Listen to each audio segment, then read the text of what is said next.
राज्याचे उपमुख्यमंत्री महाराष्ट्राचे दादा अजितदादांचं विमान अपघातामध्ये निधन झालं। त्यांच्या जाण्याने या महाराष्ट्र पोरका झाला।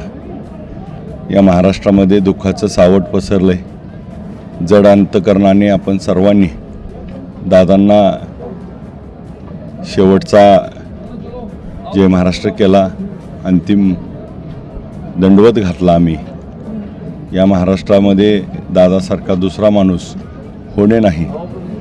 दादांना आज अस्थी श्री क्षेत्र पंढरपूर या ठिकाणी चंद्रभागा नदीमध्ये विसर्जन करण्यासाठी आले असता सर्व शोकाकुळ सर्व पदाधिकारी यांनी जड अंतकरणाने दादांच्या अस्थीचं दर्शन घेतलं आणि सर्वांनी दादांच्या आत्म्यात चिरशांती लाभो, दादांचा विचार असाच तेवत आमच्या सर्वांच्या मनात आणि दादा जसे कृतिशील नेते होते तसाच कृतीतून आम्ही आमच्या भविष्यकाळामध्ये ठेवण्याचा आम्ही सर्वजण संकल्प करून दादांच्या अस्थीचं आज विसर्जन केलं आहे। दादांच्या अस्थीचं विसर्जन झालं आहे, परंतु दादांचा विचार मात्र आम्ही इथून घेऊन जातो आहे। तो विचार शेवटच्या माणसापर्यंत पोचवण्याचं काम आम्ही सर्वजण त्या ठिकाणी प्रामाणिक करू।